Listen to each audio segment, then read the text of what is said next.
વિદ્યાર્થી મિત્રો, બીકે સાયન્સ ઇન્સ્ટિટ્યૂટમાં આપ સૌનું હાર્દિક સ્વાગત છે। તો આજના વિડીયોમાં બેટા આપણે ગણિત વિષયની અંદર સૌથી મહત્વનું પ્રકરણ, સૌથી વધુ માર્ક્સ વાળું પ્રકરણ આપણે શરૂ કરવા જઈ રહ્યા છીએ। હું ટ્રાય કરીશ કે આ વિડીયોની અંદર જેટલું પ્રકરણ કમ્પ્લીટ થશે એટલું હું કમ્પ્લીટ કરીશ, બરાબર। અને નેક્સ્ટ વિડીયોની અંદર તો આપણે આ પ્રકરણ પૂરું જ કરવાનું છે, એટલે કે બે જ વિડીયોની અંદર આપણે સંપૂર્ણ ચેપ્ટર પૂરું કરીશું, બરાબર। હવે પ્રકરણ શરૂ કરતા પહેલા તમને મેં એવું કીધું કે પ્રકરણ ખૂબ મહત્વનું છે, તો કઈ બાબતે મહત્વનું છે? દાખલા આઈએમપી છે કે પછી પ્રકરણ હાર્ડ છે કે પ્રકરણ સહેલું છે? તો આ પ્રકરણ એ બોર્ડની અંદર જે વિદ્યાર્થીઓને એવું છે કે સર અમને ગણિત નથી ફાવતું કે અમારે ખાલી પાસ જ થવાનું છે, એટલા માર્ક્સ બી આવી જાય, તો એવા વિદ્યાર્થીઓ માટે, એટલે કે જે બેઝિક મેથ્સ રાખ્યું હોય જે વિદ્યાર્થી, એવા વિદ્યાર્થીઓ માટે સૌથી બેસ્ટ ચેપ્ટર છે સંભાવના, એટલે કે પ્રોબેબિલિટી। કેમ? તો હું તમને ઇન્ફોર્મેશન આપી દઉં કે બોર્ડની અંદર આ ચેપ્ટર જનરલ વિકલ્પ સાથે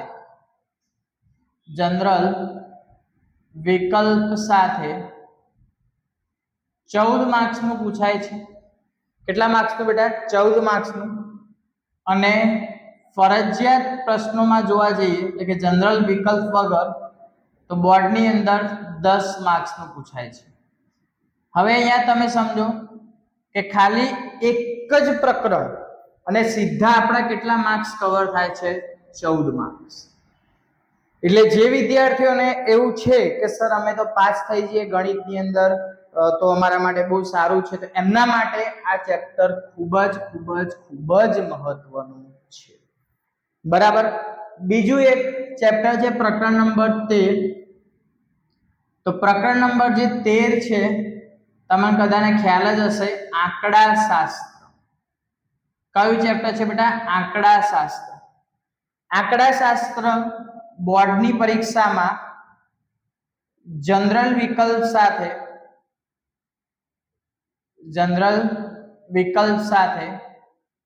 16 માર્ક્સનું પૂછાય છે। કેટલા માર્ક્સનું? 16 માર્ક્સનું। અને ફરજિયાત ક્વેશ્ચન એટલે કે જનરલ વિકલ્પ વગર આપણે જોવા જઈએ તો 14 માર્ક્સનું પૂછાય છે, એટલે કે 2 જ માર્ક્સનો ખાલી ડિફરન્સ છે, બરાબર। તો તમે ખાલી એટલું વિચારો કે તમને બે પ્રકરણ એટલે કે એક છે આંકડા શાસ્ત્ર અને બીજું પ્રકરણ છે સંભાવના, આ બંને પ્રકરણ તમને પાવરફુલ આવડી જાય, આમ કોઈ પણ એક્ઝામ્પલ આવે, એમસીક્યુ આવે, બધું જ તમને આવડી જાય એટલે તમે બોર્ડની અંદર પાસ।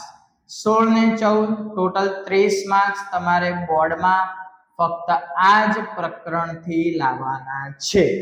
કેમ કે આપણે જનરલ વિકલ્પ સાથે જ ગણીશું, એટલે કે અથવાની અંદર જે પ્રશ્નો પૂછાશે આ ચેપ્ટરના, પછી સંભાવનાના હોય કે આંકડા શાસ્ત્રના, તો બી આપણે લખીશું, બરાબર। તો એના પણ આપણને માર્ક્સ મળવાના જ છે। એટલે કહેવાનો મારો અર્થ એક જ છે કે આ બે પ્રકરણ તમને જો આવડી ગયા પાવરફુલ, મતલબ કોઈ પણ પ્રકારનો પ્રશ્ન તમારો ખોટો નથી પડતો, તો તમે બોર્ડની એક્ઝામમાં પાસ। ખાલી કેટલા પ્રકરણ? 2 જ પ્રકરણ, બસ આટલા માટે હું બોલતો હતો કે આ જે પ્રકરણ છે સંભાવના એ ખૂબ જ મહત્વનું છે આપણા માટે, ખૂબ જ સહેલું પણ છે। તો ઘણા સર અમને પત્તામાં નથી ખબર પડતી, પછી અમને પાસામાં નથી ખબર પડતી, આજે બધી જ તમને ખબર પડી જવાની છે। ખાલી આ વિડીયોની અંદર તમે બન્યા રહેજો, ચેનલને સબસ્ક્રાઇબ ના કરી સબસ્ક્રાઇબ કરી દેજો, તો તમને સંભાવના ચેપ્ટર કમ્પ્લીટ આવડી જવાનું છે। પણ હું અહીંયા ચેપ્ટરની શરૂઆત કરું એ પહેલા હું તમને એક હમ્બલ રિક્વેસ્ટ કરીશ કે બેટા નોટ અને પેન લઈને બેસજો, બરાબર। ઘણી બધી બાબતો હું અહીંયા લખીશ, તમારે લખવાની થશે, ઓકે। તો શરૂઆત કરીએ આપણે ચેપ્ટર નંબર 14 સંભાવના। કઈ ભાવના છે? આપણા બધાના જીવનમાં એક જ ભાવના છે જેનું નામ છે સંભાવના, ઓકે। ચલો તો પહેલા તો તમારા મગજની અંદર સંભાવના એટલે શું? સંભાવના એટલે શું? આ વર્ડ તમારા માઇન્ડની અંદર બેટા 110% ક્લિયર હોવો જોઈએ. બસ આનો મતલબ આવડી ગયો ને, સંપૂર્ણ ચેપ્ટર આવડી ગયું. પછી બસ ખાલી ગણવાનું છે સૂત્ર મૂકી બાકી કશું છે નહીં ચેપ્ટરની અંદર. ચલો હવે સંભાવના પ્રકરણની અંદર તો પહેલા તો આનો મતલબ સમજો. સંભાવના એટલે શું? ધારો કે માની લો કે અત્યારે તમને બધાને ખબર હશે કે ચોમાસાની સિઝન છે, વરસાદ આવવાની પોસિબિલિટી હમણાં જે 2, 3, 31 અને 1 તારીખ હતી ત્યારે વધારે આગાહી હતી, બરાબર. પણ આગાહી પ્રમાણે વરસાદ આવ્યો નહીં. હા, કેટલાક એરિયામાં કેટલાક વિસ્તારોમાં આવ્યો, અમુક પર્ટિક્યુલર વિસ્તારોમાં આગાહી હોવા છતાં પણ નથી આવ્યો. તો અહીંયા શું હતું સમજો ખાસ. અહીંયા જે વરસાદની આગાહી કરી સરકારે આપણને કીધું કે ભાઈ રેડ એલર્ટ છે, તમે ઘરે રહેજો, અહીંયા વરસાદ પડી શકે છે, પૂર આવી શકે છે, આ બધી જે આગાહી કરી, તો એ આગાહી કેમ કહેવાય? કારણ કે એ વસ્તુ ભવિષ્યમાં થવાની પોસિબિલિટી છે, પણ 110% થશે જ એવું કહી શકાય નહીં. તો એનો અર્થ શું થયો? સંભાવના મતલબ આજે હું તમને એમ કહું કે ભાઈ વરસાદ આવવાનો છે, તો વરસાદ આવવાની સંભાવના છે, પણ આવશે જ એવું જરૂરી નથી. હું તમને એમ કહું કે ભાઈ રસ્તા ઉપર ચાલતી ગાડીનો અકસ્માત નહીં થાય, તો થઈ પણ શકે. રસ્તા ઉપર ચાલે છે, થઈ પણ શકે. એનો મતલબ કે એ એક આપણે વિચાર્યું, આપણે વિઝ્યુલાઇઝેશન કર્યું કે ભાઈ આ વસ્તુ થાય તો એને કહેવાય સંભાવના, બરાબર. સંભાવના એટલે પ્રિડિક્ટ કરવું, વિચારવું કે ભાઈ આવું થાય તો, કોઈ ઘટના આવી ઘટે તો એ ઘટના ઘટવાના જે મૂલ્ય હોય એ મૂલ્યને કહેવાય સંભાવના. અને સંભાવનાનું મેક્સિમમ મૂલ્ય, મહત્તમ મૂલ્ય ફક્ત કેટલું હોય? 1 હોય. એનાથી ઓછું હોય પણ 1 થી વધારે શક્ય નથી, બરાબર. તો સંભાવના એટલે શું? તો કોઈ પણ ઘટના ઘટવાની છે કે નહીં તેનું પ્રમાણ. એટલે કે ઘટે તો કેટલું મૂલ્ય હોય, કેટલી ઘટે, ના ઘટે તો પણ કેટલી ના ઘટે, તેનું જે પ્રમાણ દર્શાવે એને કહેવાય સંભાવના. સંભાવનાનું મહત્તમ મૂલ્ય, સંભાવનાનું મહત્તમ મૂલ્ય 1 છે. મતલબ 1 થી વધારે સંભાવનાનું મૂલ્ય શક્ય નથી. અને સંભાવનાનું ન્યૂનતમ મૂલ્ય 0 છે. મતલબ કે કોઈ ઘટના ઘટવાની છે, હું તમને જસ્ટ વાત કરું કે તમે આવતીકાલે શાળાએ જશો, તો શાળાએ તમે જાઓ છો, તમે સ્કૂલે જાઓ છો, તો એ ઘટના ચોક્કસ છે, ફિક્સ છે કે ભાઈ તમે જવાના છો અને બનવાની જ છે. તો એ ચોક્કસ ઘટના માટે સંભાવનાનું મહત્તમ મૂલ્ય કેટલું થાય? 1 થાય, બરાબર. હું તમને એમ કહું કે ભાઈ આવતીકાલે વેકેશન છે, તો એવું શક્ય છે? ના, બરાબર. કેમ? વેકેશન તો આપણી ફાઇનલ એક્ઝામ પૂરું થાય ને પછી જે આપણી રજાઓ પડે એને વેકેશન કહેવાય. અત્યારે તમે સન્ડે હોય તો સન્ડે ને વેકેશન થોડું કહેવાય, એ તો એક જ દિવસ તમને રેસ્ટ આપ્યો, બરાબર. તો અહીંયા સંભાવનાનું ન્યૂનતમ મૂલ્ય 0, મતલબ જે ઘટના નથી ઘટવાની અથવા અશક્ય છે એ બધી જ સંભાવનાનું મૂલ્ય કેટલું આવશે? 0 આવશે. તો અહીંયા સિમ્પલ આપણે એવું લખી શકીએ કે સંભાવનાનું મહત્તમ મૂલ્ય 1, સંભાવનાનું ન્યૂનતમ મૂલ્ય 0, અથવા બીજું આવું લખી શકીએ કે ચોક્કસ ઘટનાની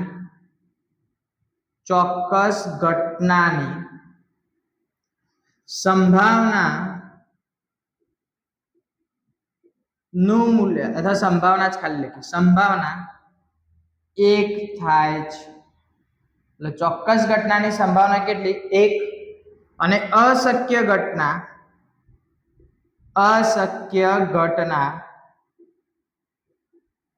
ની સંભાવના શૂન્ય થાય છે, શૂન્ય થાય છે, બરાબર. હવે સંભાવનાને દર્શાવીશું આપણે કેવી રીતે? તો સંભાવનાને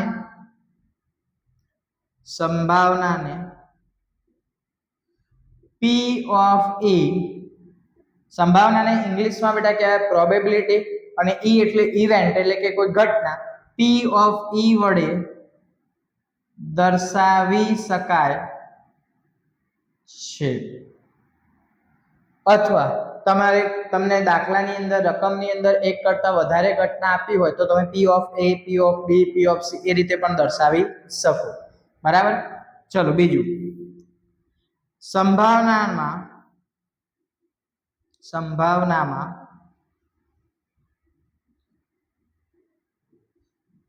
પૂરક ઘટનાઓનો સરવાળો હંમેશા એક થાય છે. પૂરક ઘટના એટલે કે એકબીજાની વિરુદ્ધ ઘટના હોય, બરાબર. ચલો અહીં સુધી ક્લિયર બેટા? ઓકે. ચલો તો આવું પણ લખી શકાય કે P ઓફ A પ્લસ, અથવા એ જ લખો ને, ચલો P of E plus P of E dash બરાબર 1.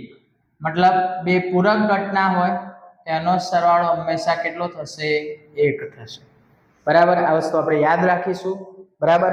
હવે વાત આવશે સંભાવનાના સૂત્રની. સંભાવના પ્રકરણની અંદર બેટા ફક્ત એક જ સૂત્ર છે. આખા ચેપ્ટરની અંદર તમારે એક જ સૂત્ર વાપરવાનું છે, અને એ સૂત્રથી જ આપણે બધા દાખલા ગણવાના છે. તો કયું સૂત્ર છે? તો સંભાવના બરાબર એટલે કે પ્રોબેબિલિટી ઓફ E બરાબર શક્ય પરિણામ ભાગ્યા કુલ પરિણામ. શક્ય પરિણામ ભાગ્યા કુલ પરિણામ. બસ આટલું જ આપણે આ એક જ સૂત્ર યાદ રાખીશું, અને એ સૂત્રના આધારે તમામ એક્ઝામ્પલ આપણે ગણવાના છે.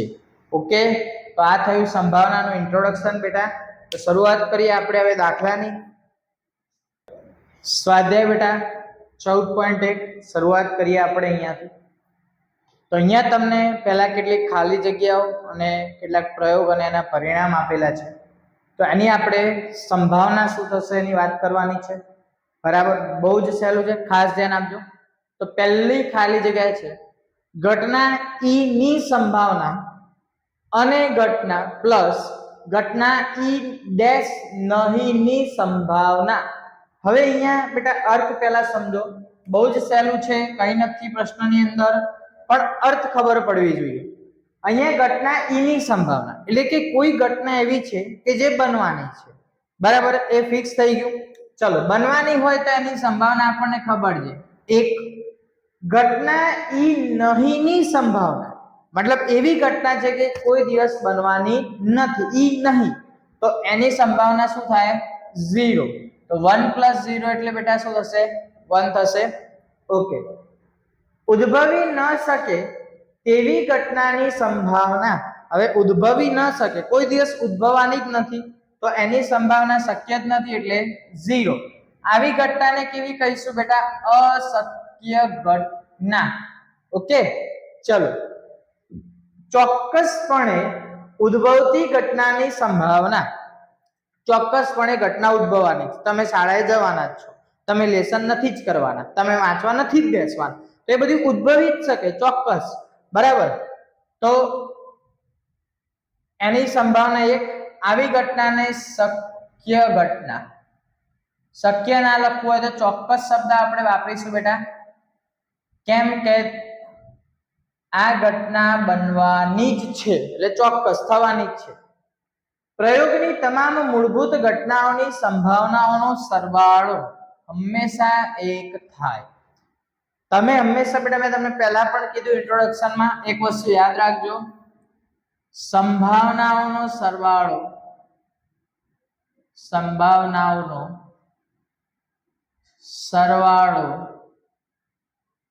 હંમેશા 1 થશે, 1 થશે અથવા 1 થી ઓછો થશે અથવા 0 થશે, પણ ઋણ થશે નહીં. એટલે કે સંભાવનાનું મૂલ્ય કોઈ દિવસ ઋણ શક્ય નથી. ઓકે, ચલો.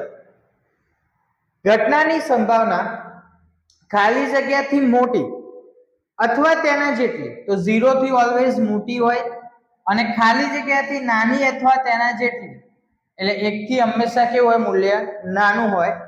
ચલો, નીચે આપેલ પ્રયોગના પરિણામ સમસંભાવી છે કે નહીં તે સમજાવો. છે કે નહીં તે સમજાવો. હવે અહીંયા સમજો બેટા. પ્રયોગ પહેલો એવો છે કે ડ્રાઈવર કાર ચાલુ કરવાનો પ્રયત્ન કરે છે અને પરિણામ એવું આપેલું છે કે કાર ચાલુ થાય છે અથવા નથી થતી. તો તમે લોકો પહેલા તો એવું વિચારશો, હા સર, આવું જ શક્ય હોય ને કે ભાઈ કાર ચાલુ થાય અથવા ના થાય, બીજું તો કશું થવાનું નથી, બરાબર. પણ બેટા અહીંયા ડ્રાઈવર જોડે કેવી કાર છે તમને ખબર છે? ના. ડ્રાઈવર રમકડાની કાર લઈને કરતો હોય તો થવાય? નહીં થવાનું. તો અહીંયા કારનો પ્રકાર આપણને ખબર નથી, એટલે અહીંયા પ્રયોગનું પરિણામ સમસંભાવી નથી. એના પછી પ્રયોગ. ખેલાડી બાસ્કેટબોલને તાકીને મારવાનો પ્રયત્ન કરે છે. તે તાકીને બાસ્કેટમાં નાખે છે અથવા ચૂકી જાય છે. હવે અહીંયા શું કીધું કે ધારો કે કોઈ ખેલાડી છે, અહીંયા બોલ પડ્યો છે, આમ તાકીને મારવાનો પ્રયત્ન કરે છે બાસ્કેટબોલ. તમે કહેશો સર આમ તો ફૂટબોલ થઈ ગયો, હે ને બેટા? બાસ્કેટબોલ હાથેથી આમ નાખવાનો એ પ્રયત્ન કરશે બાસ્કેટની અંદર, પણ માની લો એને નાખ્યો ને કોઈ વ્યક્તિ વચ્ચેથી લઈ ગયું તો ના જાય બાસ્કેટમાં. તો એવું શક્ય તો નથી કે નાખી જ દેશે. પ્રયત્ન કરે છે, કોઈ બીજો ખેલાડી આવીને બોલ લઈ ગયો અથવા દડો એની જોડેથી લઈ લીધો તો એ નહીં નાખી શકે. તો એનો મતલબ કે આ ઘટના સમસંભાવી નથી. એટલે પ્રયોગનું પરિણામ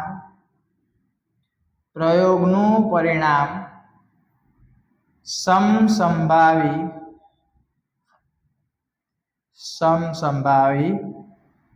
નથી. ઓકે, અહીં સુધી ક્લિયર બેટા? દરેકને જોઈ લો, લખી દો. ચાલો, ક્વેશ્ચન નંબર 8. તો અહીંયા બેટા પણ પ્રયોગ અને પરિણામના જ બે પ્રશ્નો છે, તો જોઈ લઈએ આપણે. પહેલો પ્રયોગ છે, ખરા ખોટા પ્રશ્નોના જવાબ આપવાની કસોટી આપવામાં આવી છે અને પરિણામ છે જવાબ સત્ય છે કે અસત્ય, એટલે કે જવાબ સાચો છે કે ખોટો, બરાબર. તો અહીંયા બેટા પ્રયોગ અને પરિણામ બંને તમને આપેલા છે. હવે અહીંયા શું કીધું છે કે કસોટી જે આપવામાં આવી છે એમાં એવું પૂછ્યું છે કે આપેલ વિધાન ખરું છે કે ખોટું. તો હવે ત્રીજો તો કોઈ ઓપ્શન મળતો જ નથી, તો એનો મતલબ કે અહીં પ્રયોગ નું પરિણામ સમસંભાવી છે, બરાબર. ચલો એના પછી પ્રયોગ. બાળક જન્મ્યું છે.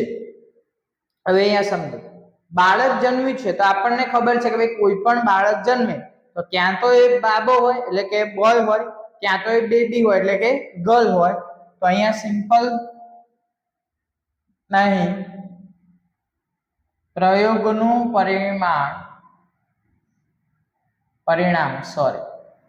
પરિણામ સમસંભાવી છે. કેવું છે? સમસંભાવી. ઓકે, ચલો ક્વેશ્ચન નંબર 3.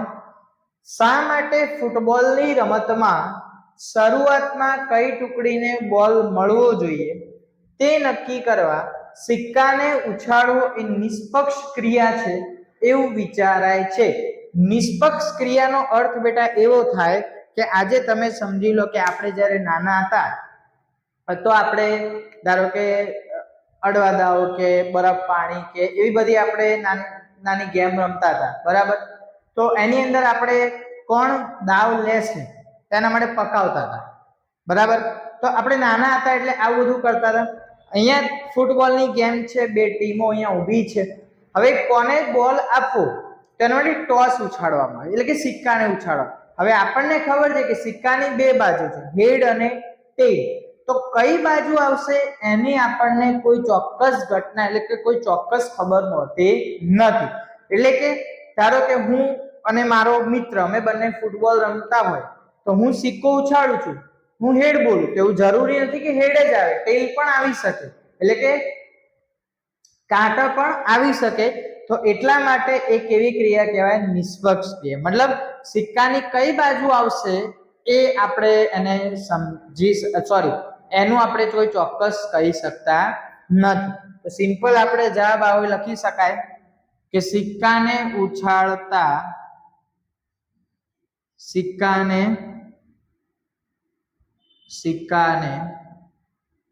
ઉછાળતા કઈ બાજુ આવશે તે ચોક્કસ કહી શકતા નથી. તેથી સિક્કો ઉછાળવાની ક્રિયા નિષ્પક્ષ ક્રિયા છે. કેવી ક્રિયા છે? નિષ્પક્ષ ક્રિયા છે. ઓકે, ચલો નીચેનામાંથી કઈ વિકલ્પ ઘટનાની સંભાવના ન હોઈ શકે? તો આપણે જાણ્યું કે ઘટનાની સંભાવના ક્યાં તો 0 હોય, ક્યાં તો 0.1 હોય, 0.2 હોય, એટલે કે 0 અને 1 ની વચ્ચે કોઈ પણ મૂલ્ય હોય, પણ ઋણ ન હોઈ શકે. હવે ઋણ મૂલ્ય કોઈ દિવસ સંભાવનાનું શક્ય નથી. તો અહીંયા જવાબ આવશે આપણો બી -1.5. Okay, example number 5. જો P of E બરાબર 0.05 હોય તો E નહીંની સંભાવના શું હશે? હવે P of E એટલે બેટા આપણને એક ચોક્કસ ઘટનાની સંભાવના અહીંયા ઓલરેડી આપી દીધી છે 0.05. તો E નહીંની સંભાવના આપણે શોધવાની છે. તો આપણે આગળ વાત કરીએ કે P of A plus P of E dash બરાબર શું થાય બેટા? 1 થાય. તો અહીંયા P of A ની સંભાવના આપણને આપી છે 0.05 અને P of E ડેશ આપણે શોધવાની છે. આ પ્લસ છે, પેલી બાજુ જશે તો માઈનસ. તો P of E ડેશ બરાબર 1 - 0.05. તો P of E ડેશ બરાબર 0.95. તો 1 માંથી તમે 0.05 બાદ કરશો તો તમને કેટલા મળશે? 0.95. ઓકે, ચલો એક્ઝામ્પલ નંબર 6. એક થેલામાં લીંબુના સ્વાદની જ મીઠાઈઓ છે. મતલબ કે એક થેલો હશે કોઈ વ્યક્તિ જોડે, એની અંદર બધી જે મીઠાઈ છે શેની છે? લીંબુના સ્વાદની મીઠાઈ છે. માલિની થેલામાં જોયા વગર એક મીઠાઈ બહાર કાઢે છે. મતલબ થેલાની અંદર જોતી નથી, એક મીઠાઈ શું કાઢી? બહાર કાઢી. તો અહીંયા તમને ઘટના આપી છે કે નારંગીના સ્વાદની મીઠાઈ હોય. હવે રકમ અહીંયા ધ્યાનથી સમજજો. તમને કયા સ્વાદની મીઠાઈ કીધી છે? લીંબુના સ્વાદની. તો હવે બધી જ મીઠાઈ જો લીંબુના સ્વાદની હોય તો નારંગીના સ્વાદની મીઠાઈ બહાર આવશે? ના આવે. તો આ અશક્ય ઘટના થઈ. તો આપણે આવું લખી શકાય કે ઘટના એ કે નારંગીના સ્વાદની મીઠાઈ બહાર આવે. બરાબર. તો સંભાવના બરાબર એટલે કે P of A બરાબર શક્ય પરિણામ ભાગ્યા કુલ પરિણામ. ચલો શક્ય પરિણામ, તો શક્ય પરિણામ 0, કુલ પરિણામ તો આપણને કોઈ નંબર નથી આપ્યો કે ભાઈ આટલી મીઠાઈ છે કે આમ, તો આપણે શું લખી દીધું? n. તો જવાબ શું મળી ગયો? 0. અથવા બીજી રીતે એવું પણ લખી શકાય કે થેલામાં બધી જ લીંબુના સ્વાદની મીઠાઈ હતી તો નારંગીના સ્વાદની મીઠાઈ બહાર આવે શક્ય નથી, એટલે અશક્ય ઘટના હોવાથી એની સંભાવના કેટલી થાય? 0. ઓકે, બે રીતે તમે લખી શકો બેટા. ચાલો બીજી ઘટના હું અહીંયા લખું છું. P of B લીંબુના સ્વાદની મીઠાઈ હોય, લીંબુના સ્વાદની મીઠાઈ હોય, તો આનો અર્થ શું થયો કે અંદર થેલાની અંદર બધી લીંબુના સ્વાદની જ હતી, તો હવે તમે ગમે તે મીઠાઈ કાઢશો લીંબુના સ્વાદની જ હશે. તો P of B બરાબર શક્ય પરિણામ ભાગ્યા કુલ પરિણામ. તો શક્ય પરિણામ બેટા કેટલું છે? લીંબુના સ્વાદની મીઠાઈ, તો આપણને સંખ્યા નથી ખબર, તો n/n બરાબર આન્સર કેટલો આવશે? 1. તો એનો અર્થ શું થયો કે આ શક્ય ઘટના છે, ચોક્કસ આ જ ઘટના ઘટવાની છે. કેમ? અંદર બધી લીંબુની મીઠાઈ છે, તો આપણે બહાર કાઢીશું તો કઈ આવશે? લીંબુના જ સ્વાદની આવશે, એટલે આની સંભાવના આપણને શું મળી ગઈ? 1. ઓકે, ચલો એક્ઝામ્પલ નંબર 7. આપેલ છે કે 3 વિદ્યાર્થીના સમૂહમાં 2 વિદ્યાર્થીઓનો જન્મદિવસ સમાન ન હોય તેની સંભાવના 0.992 છે, અને 2 વિદ્યાર્થીઓનો જન્મદિવસ સમાન હોય તેની સંભાવના કેટલી? હવે અહીંયા બેટા હમણાં જે આપણે આગળ જોયું હતું સેમ એ જ રીતે અહીંયા 3 વિદ્યાર્થીઓનો સમૂહ છે, 2 વિદ્યાર્થીઓનો જન્મદિવસ એક જ દિવસ એટલે કે સમાન ના હોય, એટલે કે ઘટના ન ઘટે, એનું આપણને આપેલું છે મૂલ્ય 0.992, અને 2 વિદ્યાર્થીઓનો જન્મદિવસ સમાન હોય એટલે કે ન હોય એની મૂલ્ય આપેલું છે, હોય એનું આપણે શોધવાનું છે. તો સિમ્પલ અહીંયા આપણે લખીશું કે P of A વત્તા P of E dash બરાબર 1. ચલો ન હોય, જન્મદિવસ સમાન ન હોય એટલે કે આ ઘટના ન બને એની સંભાવના એટલે કે P of E dash આપણને આપેલા છે 0.992 બરાબર 1. આ પ્લસ છે, પેલી બાજુ જશે તો માઇનસ, તો 1 માઇનસ 0.992, તો P of E બરાબર 0.008. તો આ જે 0.008 શેની સંભાવના છે? તો 2 વિદ્યાર્થીઓનો જન્મદિવસ એક જ દિવસે આવે n. ઓકે, ચલો હવે મેઇન દાખલા બેટા શરૂઆત થાય છે ચેપ્ટરના. ખાસ ધ્યાન આપજો, અહીંયા બહુ જ સહેલા છે. આપણે સંપૂર્ણ ચેપ્ટર અહીંયા ઓન બોર્ડ તમારી સામે ગણવાનું છે, બરાબર. રકમ લખવામાં થોડો ટાઈમ જાય છે, બરાબર, એટલે વિડીયો થોડો લાંબો પણ થઈ શકે છે, બરાબર. તો ધ્યાન આપજો બેટા. અહીંયા ખાસ એક થેલામાં 3 લાલ અને 5 કાળા દડા છે. થેલામાંથી એક દડો યાદચ્છિક રીતે કાઢવામાં આવે છે. બહાર કાઢેલ દડો લાલ હોય અને લાલ ન હોય તેની સંભાવના શોધો. ઓકે, ચલો તો અહીંયા પહેલા આપણે બહાર કાઢેલ દડો કેવો હોય? લાલ હોય, એની વાત કરવાના છીએ. ચલો પહેલા હંમેશા બેટા યાદ રાખવાનું કે કુલ જે પણ તમને અહીંયા માહિતી આપી હોય એની કુલ માહિતી તમારે પહેલા લખી દેવાની. કેમ કે કુલ માહિતી ઇઝ ઇક્વલ ટુ કુલ પરિણામ. જે કુલ સંખ્યા થાય, દડો હોય, ડિસ્ક હોય, તકતી હોય, જે બી તમને આપ્યું હોય એને બધા કુલ લખી દેવાના, બરાબર. તો કુલ કેવી રીતે લખશો જોઈએ બેટા. તો અહીંયા આપણે લાલ દડા કેટલા છે? લાલ દડા 3, કાળા દડા, તો કાળા દડા કેટલા છે? 5. તો અહીં નીચે લખીશું કુલ દડા, તો કુલ દડા કેટલા થઈ ગયા?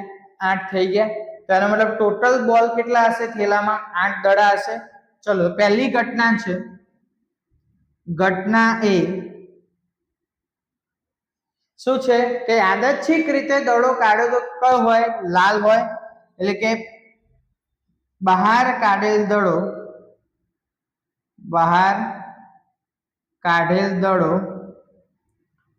લાલ હોય. કેવો હોય? લાલ હોય. તો આપણે જાણીએ છીએ સંભાવના બરાબર શું ફોર્મ્યુલા છે બેટા? શક્ય પરિણામ ભાગ્યા કુલ પરિણામ. શક્ય પરિણામ ભાગ્યા કુલ પરિણામ. ચલો શક્ય પરિણામ તો બહાર કાઢેલ દડો લાલ હોય તો એનો મતલબ લાલ દડા કેટલા હતા? 3 હતા. તો એ 3 માંથી જશે બેટા. તો 3 અને કુલ દડા કેટલા હતા? 8. તો જવાબ થઈ ગયો 3/8. ચલો બીજી ઘટના આપણે જોઈ લઈએ. ઘટના બી. બહાર કાઢેલ દડો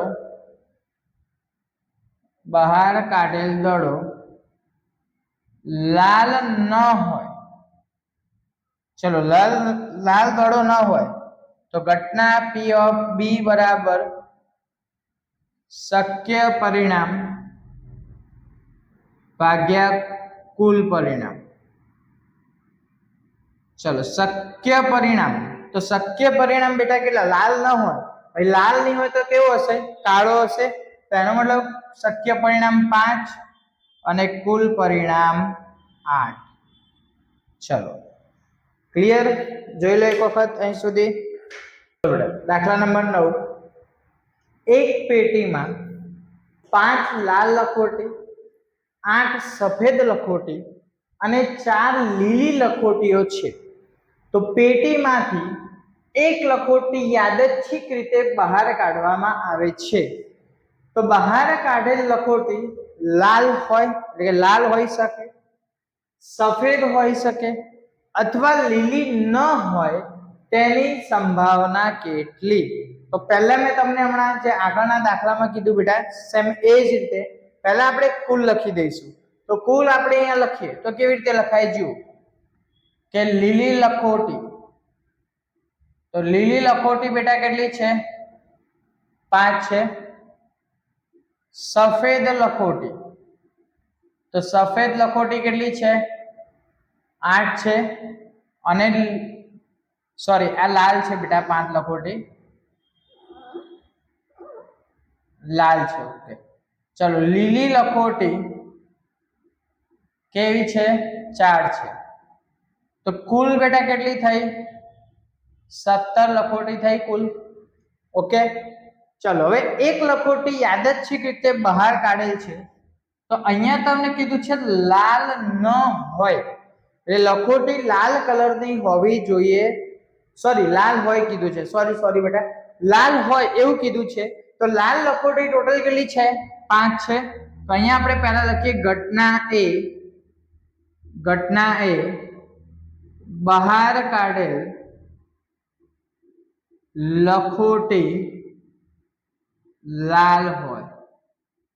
બહાર કાઢેલ લખોટી કેવી હોય? લાલ હોય. તો P of A બરાબર શક્ય પરિણામ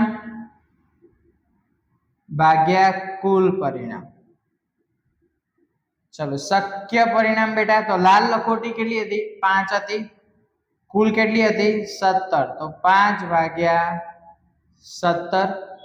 ચલો એના પછી ઘટના બી. તો ઘટના બી શું છે બેટા? કે સફેદ હોય મતલબ પસંદ કરેલી લખોટી કેવી હોય? સફેદ અથવા બહાર કાઢેલ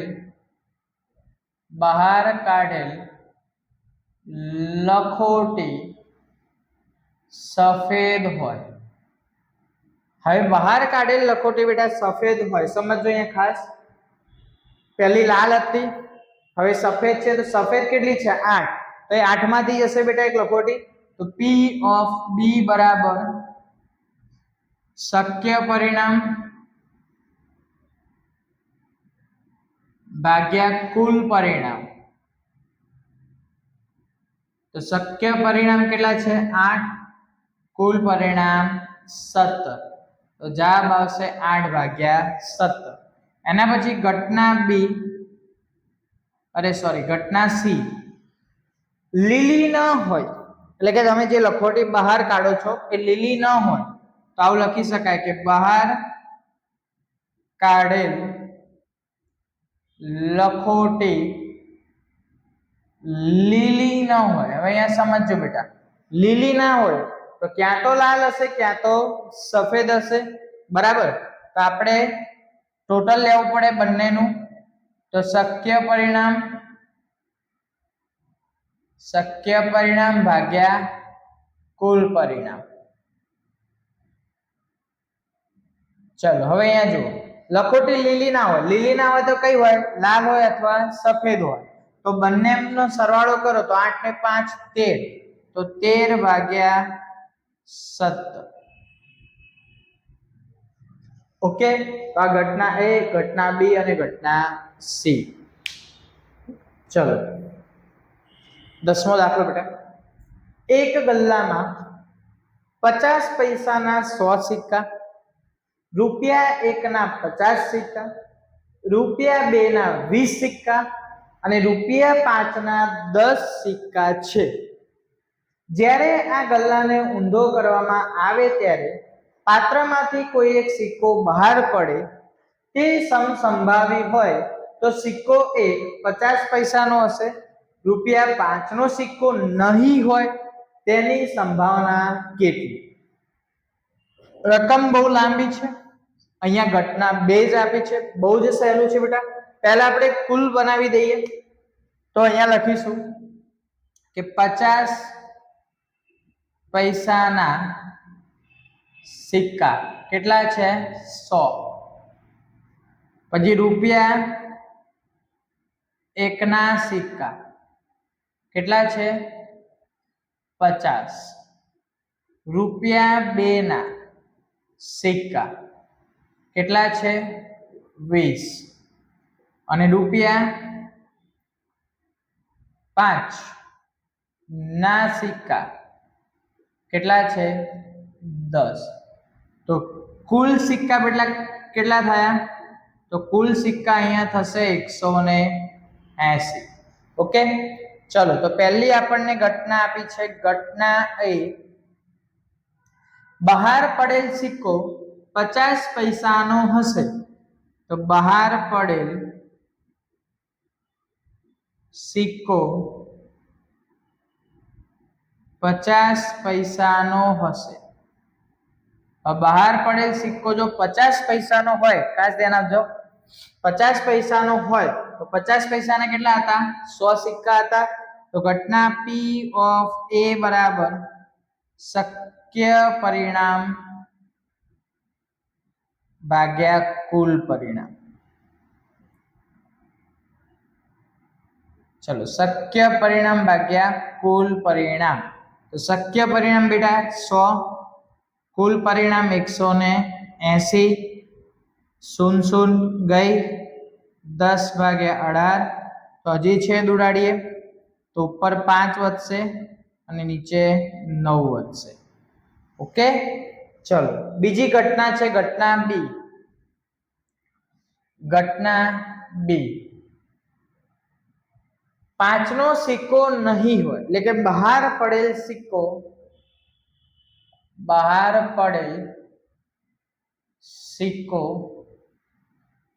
5 નો નહીં હોય. ચલો બહાર પડેલ સિક્કો 5 નો નહીં હોય. હવે 5 નો ના હોય બેટા તો શેનો હોય? ક્યાં તો 2 નો હોય, ક્યાં તો 1 નો હોય, ક્યાં તો 50 પૈસાનો હોય. એટલે કે આ ત્રણેયમાંથી કોઈ એકનો સિક્કો હોય તો આનું ટોટલ તો છે 170. તો શક્ય પરિણામ બનશે P ઓફ B બરાબર શક્ય પરિણામ અપોન કુલ પરિણામ. તો શક્ય પરિણામ બેટા 170, કુલ પરિણામ 180, 0 0 કટ એટલે 17 ભાગ્યા 18. બરાબર. તો આ વિડીયોની અંદર બેટા આપણે અહીં સુધી રાખીએ છીએ, દાખલા નંબર 10 સુધી. નેક્સ્ટ વિડીયોની અંદર આપણે દાખલા નંબર 11 થી જ કન્ટિન્યુ કરવાના છીએ. બરાબર. ટૂંક સમયમાં ઇંગ્લિશ મીડિયમના પણ વિડીયો તમારી સામે હવે આવવાના છે. બરાબર. તો ચેનલને સબસ્ક્રાઇબ ના કરી હોય તો ચોક્કસથી સબસ્ક્રાઇબ કરી દો. બરાબર. અને વડોદરામાં બેટા આપણી ઓફલાઈન બેચ પણ ચાલે છે.